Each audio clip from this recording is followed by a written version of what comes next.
Selamat siang teman-teman semuanya, ketemu lagi dengan Surya MS Trade and Investment, teman-teman semuanya ya. Oke teman-teman, ini saya mau update posisi IHSG dan saham ya, sekilas saja. Hari ini IHSG ditutup pada level, sebentar saya cek dulu, 6065,81 ya. Seperti ini bentuk chartnya teman-teman ya.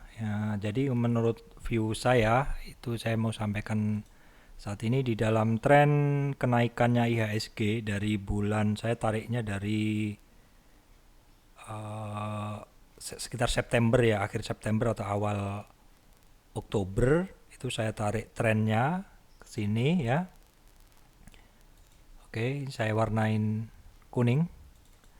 Di dalam tren kenaikan IHSG itu kemarin sampai ke 14 Januari mengalami koreksi ya. Kita akan lihat di sini di dalam koreksinya IHSG itu ada beberapa titik penting yang telah dilewatinya, yaitu di 23 retracement. 23 retracement di sini tidak bisa tidak bisa dijadikan support karena terus turun lagi selama beberapa hari sampai akhirnya ketemu dengan retracement 38 dan tidak kuat. Nah, ketika retracement 38 tidak kuat, kecenderungannya adalah akan testing retracement bawahnya, dan most likely sebenarnya 50% itu adalah mungkin harapan sebagian banyak orang ya, koreksi yang mungkin juga bisa tercapai di situ adalah di 5660-an seperti itu. Tetapi kemarin ya IHSG di 57 sekian mantul dan bisa tutup naik di atas 38, jauh ya, di atas 38. Nah, harapan kita sebenarnya hari ini adalah IHSG ini bisa menguat lagi dan berarti hanya mantul di 38 ya, hanya mantul di 38 di sini. Berarti kalau seperti itu adalah hanya pelemahan tren sesaat aja dan untuk kemudian melanjutkan kenaikannya ya. Seperti itu. Tetapi nyatanya hari ini ya, untuk IHSG ini mengalami penurunan. Nah, beberapa hal yang bisa saya sampaikan adalah retracement 50 ini kan merupakan probabilitas terbesar ya suatu pembalikan tren, tetapi tidak tercapai kemarin tidak tercapai di sini untuk IHSG dan malah naik kenceng ya, 3%-an, terus hari ini turun. Nah, pertanyaan selanjutnya adalah jika reversal menggunakan retracement sebagai support ya, jadi jika 38 ini kita gunakan sebagai support, apakah dia kuat atau tidak, seperti itu. Jika support ini nantinya atau tidak tahu dalam beberapa hari ini ditembus, 38 ini support ini ditembus, maka ada kemungkinan pelemahan dari IHSG ini bisa nyampe ke retracement 38 di sini, yaitu di sekitar 54-50-an seperti ini. Ini adalah kemungkinan yang mungkin ya. Kita lihat closing IHSG hari ini dan beberapa hari ke depan seperti apa. Jadi jika reversal naiknya itu dia menggunakan support 38, kalau kuat ya lanjut, itu trennya kuat. Kalau tidak kuat, dia cenderung akan turun ke 61. Seperti itu. Nah, misalkan di 61 kita lihat apakah ada ya 61 di sini di sekitar 53 sih, ini 61 lebih dikit. Ada support juga ya, apabila bisa bertahan di area sini terus mantul, itu kemungkinan untuk target IHSG ini adalah di sekitar retrace 38 atau di sini. Jadi kemungkinan kalau misalkan turun ya, kalau misalkan besok IHSG turun tidak kuat di support 38-nya ini, kan perlu cukup banyak teman-teman, perlu 3%-an, jadi mungkin tidak bisa sehari 2 hari. Kalau misalkan di dalam pergerakannya turun sampai tidak kuat di bawah 38 retracement, bisa nyampe ke 5450. Kalau misalkan dari situ reboundnya adalah target pertamanya adalah di 59 lagi. 59 itu di retrace 38. Baru kemudian dilihat apakah mau naik lagi atau mau turun, tergantung price actionnya seperti apa, seperti itu. Ini view saya untuk IHSG ya, karena ya kita ngelihat aja ada dua kemungkinan seperti ini sangat mungkin. Kenapa? Ya karena kita tahu juga laporan keuangan perusahaan-perusahaan kemarin kan juga keluar juga perbankan juga nggak bagus ya seperti itu. Kemudian juga kondisi COVID juga masih tinggi seperti itu. Jadi kita waspada saja. Kalau saya sendiri secara pribadi saya waspada aja. Yang pertama untuk trading ke depan ini tidak menggunakan margin, terus kemudian juga menggunakan money management yang bagus dan take profitnya juga harus benar seperti itu. Itu pandangan saya tentang IHSG ya. Jadi ini petanya, teman-teman silakan perhatikan, beda pendapat juga sangat mungkin seperti itu. Kemudian hari ini yang mau saya sampaikan adalah saham-saham farmasi teman-teman ya, saham-saham farmasi.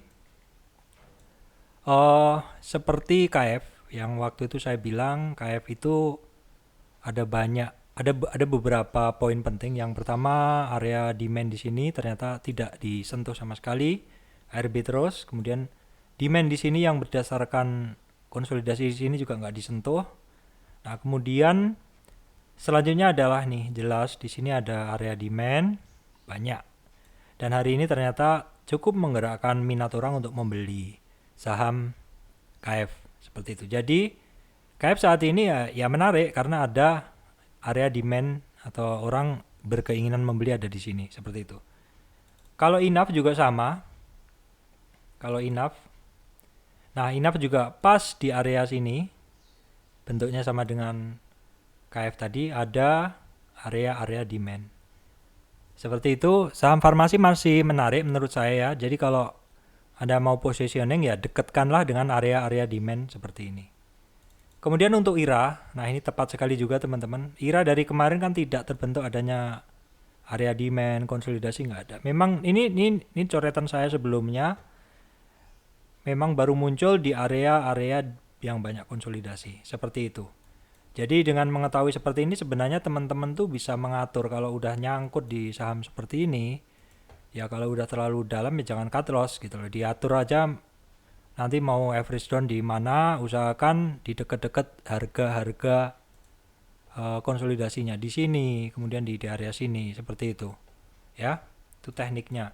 Kemudian untuk PIVA ya, PIVA. Ada yang menanyakan PIVA.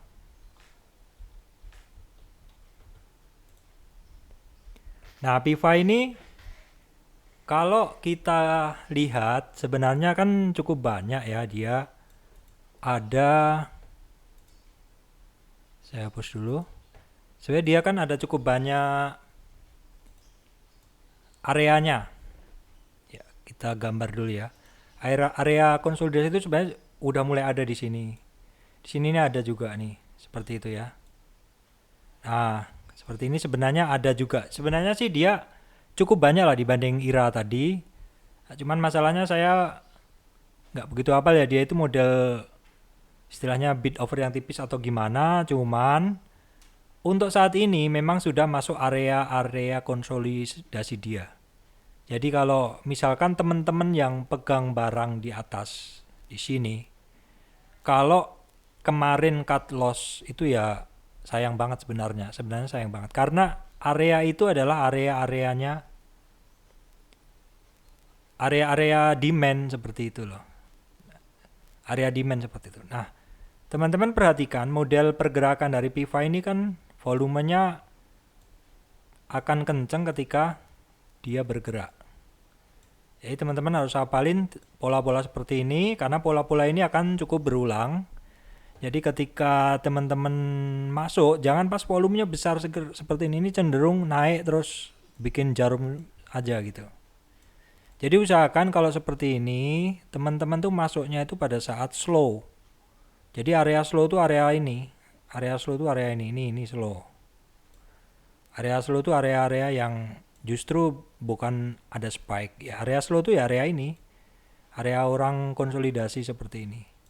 Itu teknik trading di saham-saham yang volatile itu seperti itu. Jangan FOMO ya, buru-buru masuk, hajar kanan all in seperti itu. Kalau pas nyangkut di atas ini ya mantep juga seperti itu. Ya, kalau di sini punya barang ya nanti kita diaturnya. Kalau Anda cut loss di sini terus sudah nggak buyback lagi ya kerugiannya nyata seperti itu. Pokoknya kalau trading model saham-saham yang banyak suntikan seperti ini, banyak overshoot seperti ini, teman-teman harus mencari area yang paling dekat konsolidasi base-nya, harus di area situ. Supaya teman-teman berada pada harga yang sama dengan trader lain, dan ketika diangkat overshoot keluar, buang aja di situ. Buang aja ketika dia naik. Seperti itu. Itu update saya untuk saham farmasi ya. Farmasi apa lagi? Oke. Farmasi. Oke. Sebentar saya cek lagi farmasi ada yang lain mungkin. Untuk TSPC.